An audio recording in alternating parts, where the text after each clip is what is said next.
بسم اللہ الرحمن الرحیم۔ ناظرین کرام، امید ہے کہ آپ حضرات بخیر و عافیت کے ساتھ ہوں گے۔ ملت ٹوڈے آپ کے لیے ایک بہترین پیغام لے کر کے آیا ہے۔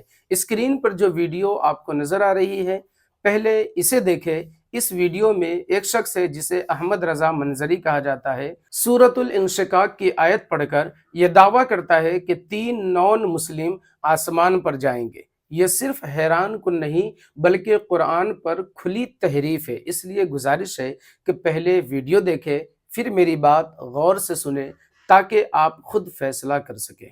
پہلے چاند پہ 3 لوگ جائیں گے اور وہ تینوں کے تینوں مسلمان نہیں نان مسلم ہوں گے۔ سبحان اللہ! قرآن نے اعلان کر دیا کہ تینوں کے تینوں نان مسلم ہوں گے۔ کوئی بھی کلمہ پڑھنے والا نہیں ہوگا، کوئی بھی لا الہ الا اللہ کی گواہی دینے والا نہیں ہوگا، کوئی بھی قرآن کی تعلیمات پہ عمل کرنے والا نہیں ہوگا۔ تینوں کو تینوں نان مسلم ہوں گے اور 3 لوگ کم سے کم چاند پہ جائیں گے۔ اب تاریخ میں بیان کر رہا ہوں، اٹھاؤ گوگل کو، مارو سرچ، احمد رضا منظری کی تقریر کی توثیق کر دو، تصدیق کر دو۔ آج یوٹیوب کا زمانہ سیٹلائٹ کا زمانہ ہے۔ جب قرآن نے رہنمائی کر دی، والقمر اذا اتسق لترکبن طبقا عن طبق فما لهم لا یؤمنون، قرآن نے اعلان کر دیا چاند پہ جانے والے کم سے کم 3 لوگ ہوں گے اور وہ تینوں کے تینوں نان مسلم ہوں گے۔ تو ناظرین کرام، دیکھا آپ نے، یہ قرآن کا پیغام ہے یا گمراہی کا فتنہ؟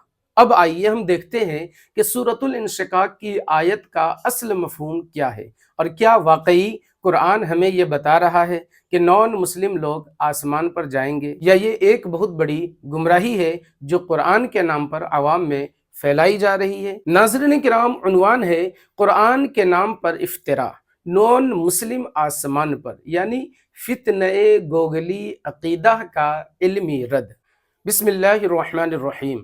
آج کے دور کا ایک المیہ یہ ہے کہ دین کے نام پر ایسی خطرناک باتیں عام کی جا رہی ہے جو نہ صرف قرآن و سنت کے خلاف ہے بلکہ عقیدہ اسلامیہ کی بنیادوں کو ہلا دینے والی ہے۔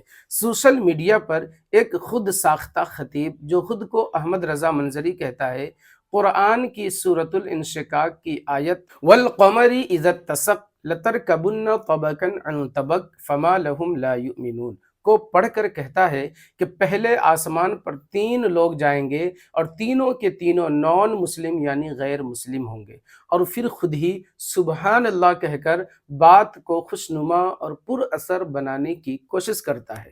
اب سوال یہ ہے کہ کیا واقعی قرآن یہ کہہ رہا ہے؟ کیا یہ عقیدہ اسلام کے مطابق ہے؟ اور کیا ایسا بیان دین کے نام پر جھوٹ نہیں؟ آئیے حقیقت قرآن اور عقیدہ اہل سنت کی روشنی میں جانتے ہیں۔ آیت کا سیاق و سباق اور درست مفہوم۔ آیت والقمری اذا اتسق، اور چاند کی جب اس کا نور پورا ہو جائے، یعنی چاند کی قسم جب وہ پورا ہو جائے اور اس کا نور کامل ہو جائے۔ چاند کا نور ایام بیض یعنی قمری مہینے کی 13ویں، 14ویں اور 15ویں تاریخ کامل ہوتا ہے۔ لترکبن طبقا عن طبق، تم ضرور ایک حال سے دوسرے حال میں منتقل ہوتے رہو۔ فما لهم لا یؤمنون، تو انہیں کیا ہوا کہ وہ ایمان نہیں لاتے؟ ناظرین کرام، یہ آیت دراصل انسانی زندگی اور کائنات کی تبدیلیوں پر نشانیوں کے طور پر نازل ہوئی۔ چاند کی مکمل شکل، انسان کا بچپن، جوانی، بڑھاپا اور پھر موت، سب طبقات میں ہے۔ یہ کفار کے لیے تنبیہ ہے کہ تم ہر روز اللہ کی نشانیاں دیکھتے ہو پھر بھی ایمان کیوں نہیں لاتے؟ ناظرین کرام، ان آیات میں کہیں یہ ذکر نہیں کہ 3 غیر مسلم قیامت سے پہلے آسمان پر جائیں گے۔ یہ عقیدہ نہ صرف قرآن کے خلاف ہے بلکہ عقیدہ نجات کی بھی منافی ہے۔ قرآن کا واضح موقف، نجات صرف ایمان والوں کے لیے ہے۔ ان الدین عند اللہ الاسلام، بے شک اللہ کے نزدیک دین صرف اسلام ہے۔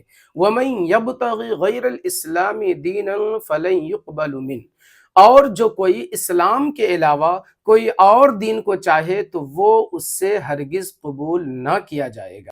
دین میں جھوٹ باندھنا گناہ کبیرہ اور ایمان کے لیے خطرہ ہے۔ رسول کریم صلی اللہ تعالی علیہ وسلم نے فرمایا کہ جس نے مجھ پر جان بوجھ کر جھوٹ باندھا وہ اپنا ٹھکانہ جہنم میں بنا لیں گے۔ جب کسی آیت کا ایسا مطلب نکالا جائے جو نہ صحابہ نے سمجھا، نہ تابعین نے، نہ مفسرین نے، تو یہ دین پر بہتان ہے۔ اور ناظرین کرام، سبحان اللہ کہنے سے حقیقت نہیں بدلتا۔ یہ کہنا کہ تینوں نان مسلم ہوں گے اور پھر سبحان اللہ بھی کہنا، یہ خود ہی قرآن پر جھوٹ گڑھنے اور پھر اسے تائید الہی دینے کی کوشش ہے۔ سبحان اللہ ایک عظیم کلمہ ہے، لیکن اگر جھوٹ اور فتنہ کے ساتھ بولا جائے تو یہ حق کے خلاف پردہ ڈالنے کا ذریعہ بن جاتا ہے، نہ کہ کوئی دلیل۔ خلاصہ کلام یہ ہے کہ دین کو بگاڑنے والوں سے ہوشیار رہے۔ گوگلی فتنہ پرور خطیبوں سے بچنا فرض ہے۔ قرآن کی تفسیر علم، فہم، اصول اور تقوی مانگتی ہے، سوشل میڈیا کی شہرت نہیں۔ اللہ تعالی ہمیں صحیح عقیدہ، صحیح فہم اور فتنوں سے بچنے کی توفیق عطا فرمائے۔ ناظرین کرام، آخر میں بتاتا چلوں، یہ عقیدہ کہ نان مسلم آسمان پر جائیں گے نہ قرآن سے ثابت ہے، نہ حدیث سے، اور نہ ہی عقل سلیم اسے قبول کرتی ہے۔ یہ دراصل دین میں اپنی طرف سے گڑھی گئی باتیں ہیں جو بدترین جھوٹ اور عقیدہ امت کے خلاف بغاوت ہے۔ اس لیے ایسے بیانات کا علمی، مہذب اور سختی سے رد کرنا فرض ہے۔ اللہ تبارک و تعالی ہم سب کو صحیح سوچ، صحیح سمجھ عطا فرمائے۔ السلام علیکم۔ ویڈیو پسند آئی ہو تو اپنے دوستوں میں ضرور شیئر کریں اور ملت ٹوڈے کو ضرور سبسکرائب کریں۔ انشاءاللہ العزیز پھر ملیں گے نیکسٹ ویڈیو میں۔